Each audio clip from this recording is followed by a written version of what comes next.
So the first one we're working on is managing customer heterogeneity. And what do I mean by that? Before I go into that, I want to just sell you a little bit more on these 4 first principles. The idea is marketing strategy depends on managing, I say 4 problems, they're actually the way the world is. They're complexities of life, if you will, but we can call them problems maybe for today. The first one, I'm saying all your customers are different. Now you could say, well, is everybody really different? No, we very often group them and say, you are kind of the same. But as we get down and we do more detailed marketing, we can find varying frequencies of customers' preferences across all the buying attributes of a product or service identical. What you do is to simplify it, you put them into little buckets. And that isn't a bad strategy, better than treating them all the same. But all customers are different. So what do we spend a lot of time in marketing doing? Is we call it managing customer heterogeneity. And we just use the word heterogeneity because one thing coming from business to academics I learned, you do the things in business that we do in academics, but we call it a lot better words than you call it. No, we do. We have really good, and you have to leave this with a couple cool words you can throw out. So one is customer heterogeneity. Customer heterogeneity is just an idea that all customers are different. So they're all different, so we need to manage that. We need to come up with tools and processes for dealing it. If I took all the consultant books in the world, I think I could stack them into 4 stacks. And actually we're doing this in this new book we're doing. To show you there's a lot of tools that are all to solving this problem. And there's also a change over time, and we're going to talk about that when we get into it. But first I want to give you the big picture. Next, all customers change. So not only are customers different, just think of if I went and asked each of you, what do you want in an automobile? And somebody says, oh, I want a minivan, I want a sports car, I want this. And then if I said, I don't want to deal with all that, I don't believe in point 1, I'm going to design one car that's the average of what all of you said. How would that car solve your needs? Do you think it would solve anybody's? I'd have a speedy minivan, I don't know. I mean, it wouldn't work, right? We know people have different attributes. That's the first one. But the second one gets to, let's say I look at Andrew and I say, what did you want as a car when you were 19? Probably different than you wanted at 30, whatever, as you go up. So customers change over time. They not only change as they mature, which we do, and our lifestyles change. They also change as they learn about a product. Think about the first time you bought a computer. Wow, you didn't really know, you had to look, you wanted somebody to help you. Maybe the first time you bought a car, we can stick to cars. You needed somebody to help you. On your 4th or 5th car, you say, I know what exactly, I get the sales guy out of the way, I want to just go and I want to do it. So even your own self, it's not just as you mature and your lifestyle changes, it's also as your knowledge in the market. It also changes with changes in the industry. So we know customers are different and we know they change over time. So you have to manage customer dynamics. Think of what happened to Buick. Did they manage customer dynamics? They designed a car for people 20 years ago and they said, this works good. And they followed those customers along until what?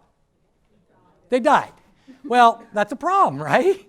I mean, if your average age of your target customer is aging over time, at some point you're going to run into an issue. That's like guaranteed. So you need to manage that change. In a lot of firms, Nike does some things. Nobody here from Nike, so I can use more Nike stories. I find if I use people's own companies, they get upset after a while. They feel picked on. So Nike does things so certain people will not buy their clothing. They know if they have certain demographic groups, mainly older people like me, if I buy something, it's my 14-year-old daughter, even though, obviously a girl. If I have something with a certain logo and style, would she ever wear that? No. Absolutely not. It'd be done. So they have to make it so it can't work for me.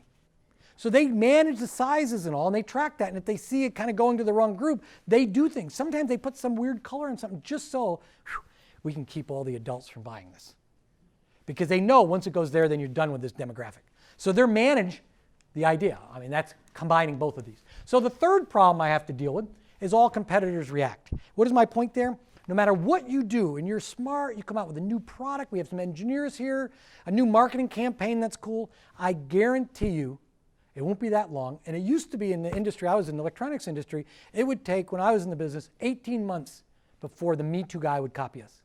Now, 3 to 4 months. That's how quick. And typically it's out of Asia in the industry, and they copy it and go out. So wow, so my whole R&D investment I have to recoup in 3 or 4 months? That's very, very difficult. So you have to understand, how are you building a barrier of business? Sometimes people think they have a barrier, and the only reason they have a barrier is their business is small. Nobody's really bothered yet. You could be making a very nice profit, but if you're small enough, people don't look at it. Procter & Gamble does not go after a consumer products good that's under $250 million. Why? It's a decimal point on their income statement. They don't care. They don't want to go through all the hassle of labels and products and teams and brands. Oh, 250? Now we go, how would you like to have a product and all of a sudden Procter & Gamble, or you're into high tech and Microsoft says, yeah, I want to integrate that into Office for free. And that's your business, right? I mean, that's a tough thing to fight. It's going to happen. So you have to figure out how can you build a moat around your business. All resources are limited. You're ultimately dealing, even if you are these big companies, Microsoft or P&G's, that sometimes a small company, you say, man, you have huge budgets. Even those companies have limited budgets. And sometimes it's not just money, it's time, it's managers, or it's messaging. You look at Volvo, what do you think of? Safety. Volvo's found that safety isn't as big a selling factor anymore. Why? It's like quality. It used to be you could sell cars on quality. It doesn't break down. Well, everybody's car doesn't really break. If you buy a new car, they're all pretty good at not breaking down. It's, that's not an issue. It's sufficient, but it's necessary, but not sufficient to get somebody to buy. So they're finding safety. Everybody has airbags and all. The problem is what? How do you remessage it? They've already got safety locked in. So sometimes it isn't money. It's already linked. It's already linked to something. You can't message, I want to be high performance, safety, economy, and green. I mean, yeah, those are all markets, but you can't do them all at once. You have to make a pick. So resources, and resources could be messaging resources too. So what we're really doing is we want to solve these problems by managing these techniques. We call these four things the first principles of marketing strategy. Ideally, when you leave here, any marketing problem brought up, you can say, I want to think of these four things. How are we taking care of customers are different? How are we managing customer heterogeneity? How are we managing dynamics? How are we managing competitive advantage? So every marketing decision you make, these four things should be at least thought about. Sometimes they're not as equally important in each decision. So a lot of what marketing strategy comes around is using frameworks, processes, and analyses to help us make these decisions to do this well. Does that framework make sense? Because otherwise I'm going to be just throwing a lot of stuff. I want to have the framework in your mind so that as I give you the pieces, you can say, okay, I see what we're going to do. And we're going to walk through these one at a time. One at a time. Let's see how we're doing on time. Good. Okay, so now we're going to do the first one. All customers are different. So this is managing customer heterogeneity. So the first thing I'm going to do is kind of add some more flavor to this, convince you that all customers are different, and then we're going to talk about how to deal with it. First, for most products and services, customers vary widely in desires. We talked about cars. Look at coffee. I mean, coffee used to be a simple thing when I was younger. You go in and you say, can I have a coffee? And they say, yeah, you want maybe regular and decaf, the orange top or the brown top. Now you walk into Starbucks. Wow. You have so many decisions to make. They have fragmented the coffee into lot. Why? Because customers vary on what they want. And plus, they're looking at new ones, and sometimes they're making flavors. If somebody moves from Boston and they're drinking Dunkin' Donuts, how many people have had a Dunkin' Donuts coffee, right? I mean, it's like milk with a little coffee, right? I mean, it's really with a lot of sweet. You come here and you take a Starbucks for the first time. I lived in Boston for a while, and it was like, wow, this is bitter. I want to send it back. It's too strong. Now, if I go back to Boston, I say, oh, I got to go into Dunkin' Donuts and check it out. I'm like, how do you drink this stuff? It's like sugar water with milk. But, I mean, different needs, different desires. And you look at this, some of these how many different categories. You go to QFC just down in University Village. They have close, that's a big one, 75,000 SKUs. 25 types of ketchup. Wow. And they're only doing that because each one of those ketchups are making money. Shelf space at that QFC is worth a lot of money. If it doesn't work, it's not turning, it's gone. So it's working. It's not just, even for so-called commodities. Now water is going to be a big one. You're really going to see a lot more with water coming out. Water is a really big growth drink product right now, and so people are all looking, a lot of studies going on right now how to differentiate water. I mean, air, it is going to be air. In our lifetime, there's going to be air. Do you want the good air or the cool air or the whatever? Thus, firms are targeting smaller and smaller segments. So why are they targeting smaller and smaller segments? Let's go through an example. How many people here remember Sears and Roebuck. I know, Kelly, you don't probably remember Sears and Roebuck, but Sears and Roebuck catalog. Remember the big catalog? Maybe got mailed to your house? They were the game in town. They would send this. It sold everything. Athletic equipment, tools, lingerie, bicycles, farmers' tools, everything. Okay, so they did that, and they thought they were pretty good, big mass marketer selling this. What would happen is, I'm an entrepreneur, and I say, I want to come out with a catalog. How am I going to come up with an idea for a business? Am I going to go where they're making little money or where they're making a lot of money? I'm going to go after a segment of their business where I don't think they're satisfying the customer very well, because how can they sell everything? So they might have, on athletic equipment or sport equipment, they might have 5 types. That's all they can fit, 2 pages. And I say, wow, that's a high margin business. I'm going to go after that. So I target a piece of Sears and Roebuck's business with my own catalog, my own brand, my own image, a bigger assortment in that category, deeper and broader. I do a really good job to those people. So I peel those customers away from Sears and Roebuck.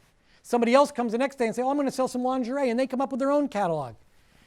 After a while, what is Sears and Roebuck left with? A big catalog with all the good customers gone. And guess what? They don't mail many catalogs anymore. Why are people targeting smaller and smaller? Because if you don't, somebody else will. Sears and Roebuck would like to have one big catalog. Model T wanted to have one big car. But guess what? Customers didn't. And somebody else is going to come out and target a segment. So it went from mass marketing, niche, and online. Some cases, you can go to one-to-one. I think one thing we're going to see, it's being tested in 3 shopping centers right now, is clothing at the individual level. I think our kids and all, they will ultimately buy clothing. It'll be at the individual level. The idea is you measure, you can go in, they go in a machine, it kind of does a laser measure, kind of like the airport, and they keep track of that. And yeah, if you gain weight, you can go get a new one. And for me, they could give 2. They could give the high end and the low end, and I just oscillate between them, right? But you could go, and then all the clothes would just be form-fitting. It's not that big of a problem to do it from a technology standpoint. And it could really fit you better, right? Rather than this idea. I think they'll be looking at it and say, you bought clothes that were just like random for everybody? It wasn't like designed for you? Competitive race as firms target smaller and smaller segments. We did the Sears example. Why is this happening? It matches customers' inherent need. And even if it isn't inherent, marketers are out convincing them they want that cool button. If anybody's really into high-tech, like sound equipment, I mean, there's always things going, some cool. I really question if any of us could hear the difference. But it's cool. And if you're into that, biking here is better for biking. I mean, there's so many little gadgets for bikes, right? You can go buy them and hear about it. You got to have it. And one of your friends on your biking thing has it, and then everybody else gets it. Even if you didn't really need it, marketers are good at generating the perception of it. Faster response to customer trends. Normally, I'd ask a question here, but I'm sorry, I'm going to go on a little bit and save a little time for later so we have time when we can integrate it all together. Why can you be faster to customer response? Let's think if all of you guys work for a catalog company just selling, okay, we'll make it lingerie, Victoria's Secrets. You guys sell Sears and Roebuck. Okay, let's say there's a little tweak, something changing in the lingerie business. You have 6 pages in your 600-page catalog on lingerie. How quick is it going to be before you guys pick it up that there's something going on in that market? It's going to be a long time, right? Sales are kind of down in lingerie. It's hid within the whole catalog. You have one person that spends an hour a week on it. This group, everybody wakes up every morning and thinks about lingerie. And probably for some of us, it might be true. But I know him, so I can kind of pick on him a little bit. Normally, I don't pick somebody out of the audience like that unless I know him, right? So now I've hit him up for drinking and liking lingerie. Okay. There is a couple more. We're working down the list. So you guys can adapt and respond and match way better than somebody focusing. And part of that's Microsoft's issue, right? Because they're dealing here, and there's a lot going on in that space. And some spaces are very dynamic. IT, anything in high tech now is so dynamic, it's hard to stay on the top of it. And so what do companies do? Sometimes they try to do it in-house. Companies like Microsoft, P&G, they also have people out there constantly scanning for that new technology, and they just buy it. Right? Some small guy does it, and the end game is Microsoft buys it, and then they put it through a more rigorous process, usually at a bigger company. Also, there's technology. A lot of the online stuff lets you target smaller. Printing.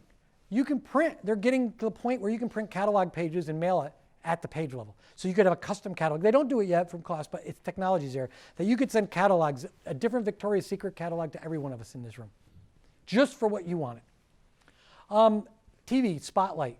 There's a thing Comcast's doing now where they can send an ad. It's just being marketed now in a few markets. They can send an ad uniquely to your TV. That technology's there. So you could have your own custom. It's so good now, some of the new machines they can sense the size of the people in the room so they can change the ad for kids or adults. So very targeted, right? That's technology enabled. So do you believe that customers are different? And do you believe that we need to target people smaller and smaller? Wow, we need the tools to go do that. So when you think about, let's think of hospital care and medical care. In the past, you got sick, you went to the hospital, and there was one. I think down the road, they're going to be, and this has already happened to a certain extent, that market will be fragmented and people will find out niches they can go do with certain things that they can deliver differently and they can make money on it and carve it out. And it'll be interesting to see how that shakes because that's an industry that's under tremendous transition, obviously. Why doesn't it just go right? One-to-one is where it kind of stops. I mean, you're at the unit of analysis of the person who's the buyer.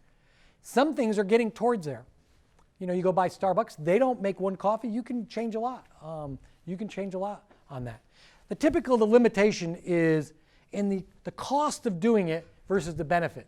Sometimes, if I designed a product differently for every one of you, there'd be a cost to do that from an operations standpoint.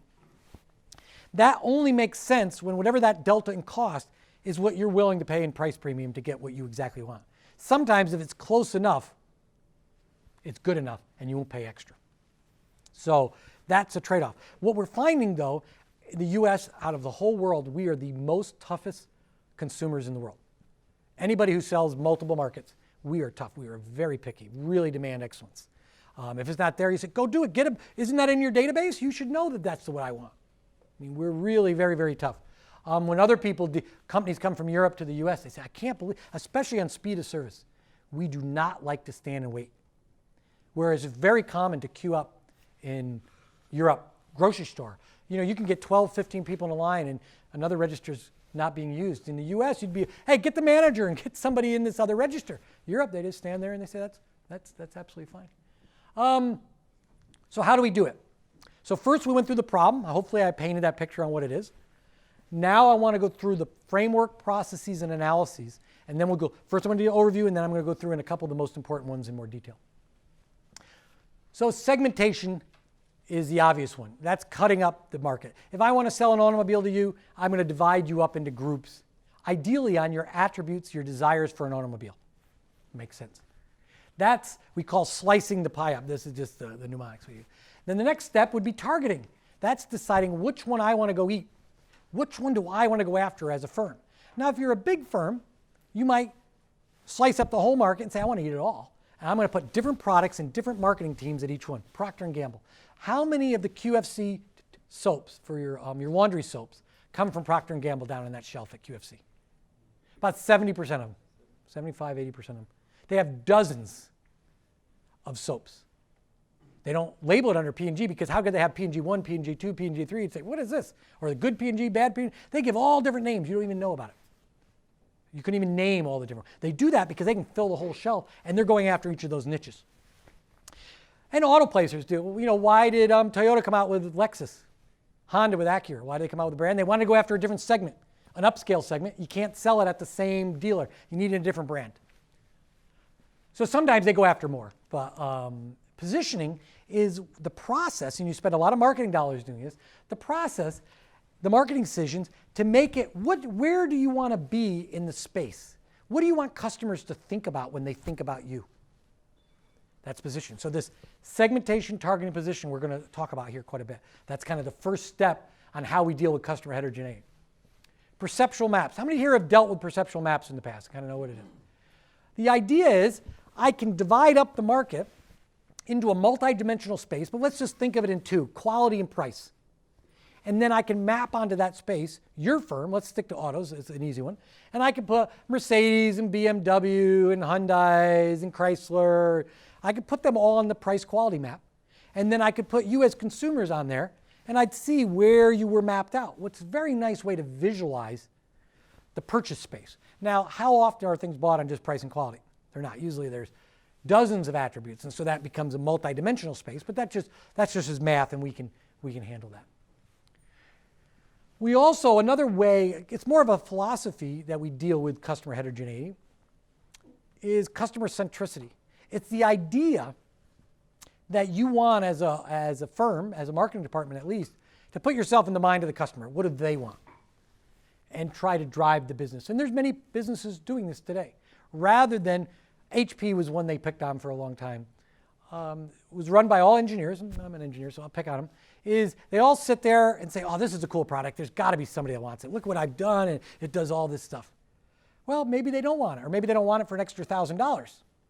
You got to start from the customer and work back. And some of the most unique things that come up are customer driven. Now, Steve Jobs would argue that a little bit, and I would agree with him on this. If you want to make the dramatic industry changing leap, sometimes you can't ask customers because they just can't even envision it. But to be honest, that isn't what we're really teaching today. Today we're going through the mechanics of how you do marketing. If you want to be creative, you kind of go, drink, get stoned, go sit in the woods and come up with a cool idea. It's not like this systematic thing. It's hard to do. It's hard to do, like just teach to be creative. There are classes on that and all. We can talk about it if they work. But you can put your customer first and look at where they have problems. Swiffer. Everybody know what a Swiffer is? It's kind of that room with a little thing. How did that come out? P&G paid people to put a video camera, a webcam, in people's kitchens. And so as a consumer, you could pay, and then they hired people to watch. Kind of like anthropology, and decide ideas. And one thing they found that people had a real hard time putting the mop in the bucket. And they saw them putting it on chairs. They saw them go, all this stuff. And they said, that's a problem. Nobody ever told them in a survey, I want to have it like Swiffer is. They just saw a problem, and then the engineers went to figure out how to do it. So that's kind of a customer-centric view, spying on them in their kitchen. So frameworks and processes, we're going to go through these in a little more detail because some of these are important ones. Now analyses. Now I'm going to lose people a little bit. I'm going to come back to this again. But there are a set of analyses to do that I want people to say, okay, I don't remember exactly the words, but I remember what it did. I'm going to show these two together. Very often, if I went out and surveyed you about cars, maybe I surveyed 100,000 people, and every record in an Excel sheet would be a person. And every row would be 60 questions I asked you about automobiles. At the end, I have a matrix, a spreadsheet, 100,000 customers by 60 columns of attributes. How do you make sense of that? If I gave that to you and say, so what do they want? Let's be customer-centric. Tell me what they want. You're like, wow, there's a lot going on here. How do I make sense? Here's two tools, mathematical techniques, very simple if they will, very powerful. What they do is they allow you to group, and I'll show a little bit more of this. They allow you to group things. The first one allows me to group the questions together. The columns. So you might have 5 questions about something on a car. They might all go down to perceived performance. 0 to 60, whatever, horsepower. These might be different attributes, but they all go down to one big factor. We call that a factor. In this case, it's performance. So what's nice about that, I can collapse. I can go from 60 down to maybe 5 factors. Those 5 factors are the big things the customers care about. Underneath, there's a lot of supporting questions, but I can come down to 5 factors. Why do I like 5 factors rather than 60 questions? My mind. Bounded rationality. That's our scientific term, meaning we're not really that smart. When we run out of being able to think about things, we call that bounded rationality. You just can't deal with 60. The other thing, let's say you're designing an ad, and I walk in and say, I know what customers want. Here's the 60 things they want. Can you give me an ad? No, I can't give you an ad with 60 things. Tell me the essence. If you want a sports player, you want something, I need to know what you really want. That needs these factors. Okay. So that's what factor analysis. What does cluster do? It does the same thing, but it does it for customers.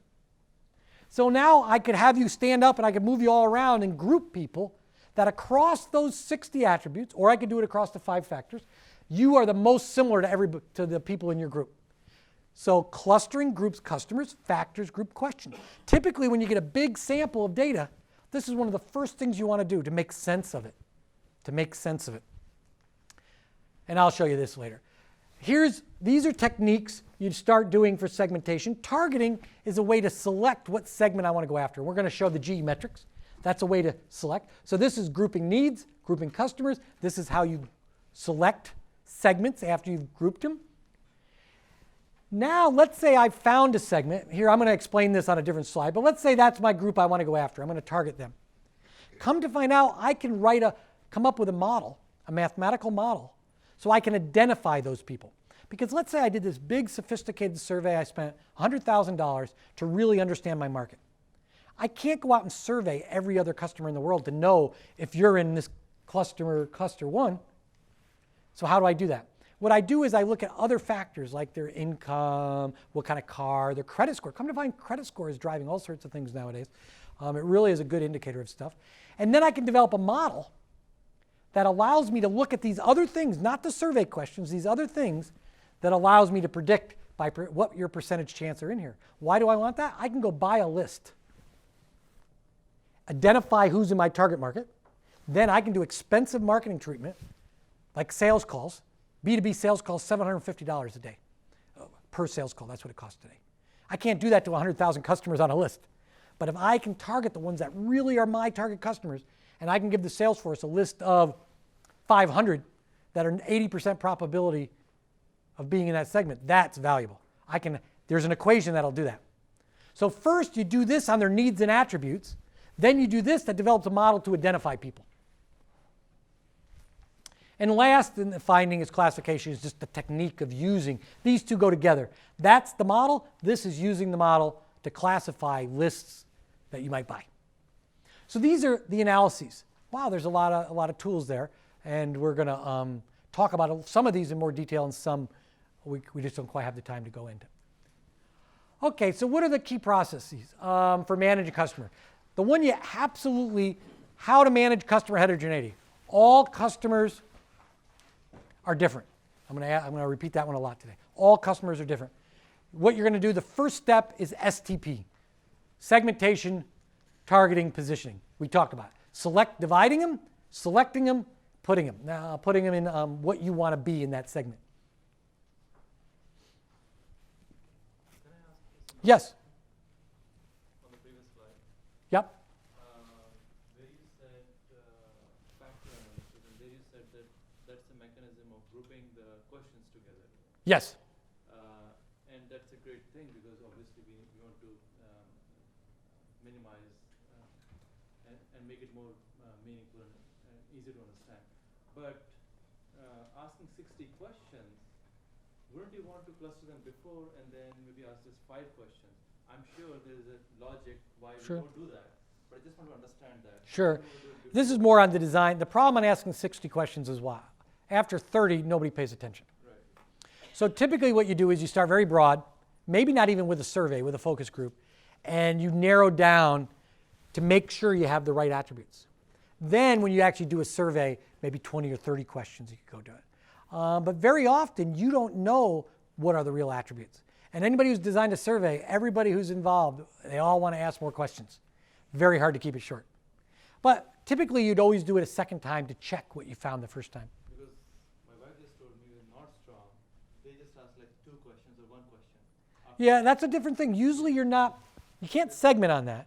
Well, you might be doing discriminant analysis. There's people that just ask zip code. For a lot of products, I can kind of guess your house price if I have your zip code, and that gives me a lot of information on selling you stuff. So they might do that. That's discriminant analysis. They've learned that one piece of data. At stores, a lot of times they'll look at your shoes, they look at your watch, one piece of data to, they're trying to discriminate against you, really. I mean, it's a bad way to think of it, but that's what the word comes from. Okay, so we're going to move ahead a little. We talked about segmentation. Important, on segmentation. Do I want to start segmenting on people's just their age, their income, and all that? No, those are demographics descriptors. I don't start there. I want to segment on your needs and values for my product. Only after I know what your needs and products and I segment on that. Then I use this data to find you. Why do I use this data to find you? Because that's what's available. But the problem is, if I look at just age or income, if I'm selling cars, wine, think of anything. Is everybody homogeneous at one age and at one income for that product? Almost every product, the answer is no. So you don't want to go out. And why do people segment on need, on age and income, gender? Because it's easy. They have it. But it's not the way you want to do it. Not the way you want to do it. So what are the steps? I included a lot of material here. Some of it I'm going to skip over quick because I've kind of covered it big picture and you'll have it. But I wanted you to have it in your slide deck. Identify and the first step in segmentation. First, you have to get all the pool of attributes that are important for your product. If you leave off an important one, let's say I did cars and I left off price. Now, we never would do that, but let's say we left off price. And I'd say, oh, I figured out what people wanted. Well, you wouldn't know the trade-off on price. You've got to have all the attributes. We call that misspecifying if you don't do it. Once you know the attributes, and a lot of times we do that with focus groups and other ways, not with surveys. Then you collect data from a random assortment of potential customers. Why, when I'm doing this segmentation, I'm going to go out, why don't I ask my own customers and find out what they want? If I want to segment the market, the people who've already decided to walk in the door of Nordstrom's, is that the whole market? No. I'm not going to see the retail market. They've already been self-selected way down. I want to look at the whole population. I want it to be random. If it's not random, it can be biased. Like one time I did a thing with a firm and we couldn't get the results to work. It didn't make sense. And I said, where did these names come from? And they said, oh, the salesperson gave them to them. I said, okay. And we're doing a salesperson effective survey and the names came from the salespeople. Do you think that's a random assortment of names? Or are they their brothers and cousins and friends and everybody loves them? You know, obviously it needs to be random. And then you go segment it. You go through this cluster process and it gives you 3 to 7. Why do we start with 3 to 7 groups? That's what you can handle in your mind. I work with some banks that do 80, 90 clusters. But you don't start with 80 or 90. And you name them. You name the segments to keep track of them. Here's a cluster analysis, just shows you quick how it works. It's a mathematical technique that goes and puts people in groups, and it mathematically finds, for each person, it minimizes the distance from the center of each cluster to each person in it, and maximizes the distance between clusters. And it does that all on its own. So it puts them into unique groups. Very powerful. I'm going to give you an example. I'm not going to go through all this. You can look at it as it, but I'm going to show you some real data. We did this for the EMBA program for UW. I do a lot of projects for UW to help them do marketing. I'm going to pass around this. I do want these back. This is not for you to keep. This is an example of if you go through the whole SIG, this is the kind of output you get. I'm going to show you a few slides from it. So we asked these questions. Then we did a factor analysis, and we put them into 5 groups. So this is for real customers, potential customers of UW. Convenience. Classes are taught within 45 program. Now, we had a lot of other questions that we threw out through the process. These were the best questions. They hung together very nice. They really captured people's innate needs. Great. Then we clustered the market. We found that there was 6 segments. The top 2 were 61% of the business, 61% of the market. What are the top 2? We named them in ways to remember. This is a tool. We don't want to say cluster 1, cluster 2. We're in marketing. We give it cool names. The easy promotions. The mobility minded. The relevant learn. There was a very small group that really wanted to learn something. That was why their number one thing is they wanted to learn. There was about 15. We didn't want to really go after those. The cheap and easy. The young status seekers. And the new career. Now, if you're targeting, who are you going to target? Pretty easy, right? We got to look at other stuff. Then for each of those segments, this is the data you have. And I'm not going to go through it all. It's an example. Easy promotions. How big? This is above and below the average on these 5 attributes. This is the weighting on the decision criteria. This was the reason they got the degree. This is the segments they came from. These were the barriers. This is the kind of the description. They wants an easy, convenience and cost, MBA to get promoted at existing firm. They are often older, married with fewer and fewer alumni. This is their demographics. Green is above average or below. degree timing, when they'll do it, how likely are they to attend? Wow, does that let you go build a marketing campaign to go after that group if you have that data? And we have that for each group. That's what segmentation does for you. That's the first way you're dealing with customer heterogeneity. Okay, targeting. That's the process where you pick which one I want to go after. He immediately said, I want to go after the big one. If I had to look at everything else being equal, I go after the big one too. But let's say the big one, not necessarily in this case, let's say they want it at the lowest price point. Does Nordstrom goes after the biggest market? No, Walmart goes after a bigger market. Who makes higher margins? Nordstrom's makes 10x the margins that Walmart makes. So there are other trade-offs. So typically you look at two things. But for your firm, what the drivers are for those two things are different. Attractiveness and competitive strength. This is how much you want it. It's kind of like, do I want to eat that piece of pie? Size, growth, profitability, expected competitive response, and such. The other is, how likely are you to be good at it? Can withstand it? And so a good target market does all these things for you. It's based on customer needs. They care. Different than other segments. What's the problem if you go after a segment that's overlapped like this, and this segment Microsoft's going after? You might think you're different, but you're so darn close to them, they'll just spill over into yours. You want your segment to also be far away from other ones. Now, it isn't always the case, but this is the ideal. Differentiation criteria matches what you can do. You might, for a while, Walmart decided they want to get into the fine jewelry business. I cannot believe they thought about doing this. Who would think of going, okay, your spouse, I'll be gender neutral here. Your partner comes back and brings you a bag, a gift. One is in a turquoise bag. The other is in a Walmart bag. Hey, honey, it's the same. I got a really good deal. I mean, it doesn't work. It has to be something you can do. You want to be able to find it. It's got to be something I can target these people. Cost benefit, it makes sense. And you don't want something that's a flash in the pan because you go spend all those marketing dollars and then it's gone. You want something that's going to last. So here's the EMBA example. Attractive, size, growth, price sensitivity. Likelihood to attend UW, we only want to go after people that have some probability of coming. Relative competitive strength, we want to beat the competitors on this. And we fit with the offerings we have today because at this point we didn't want to change our product. So what we did is we looked, this is the GE matrix. Each of these bubbles represents the size of the market.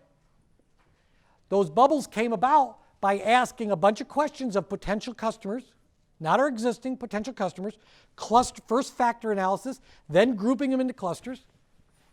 Now for each one, we rate them on competitive strength and attractiveness.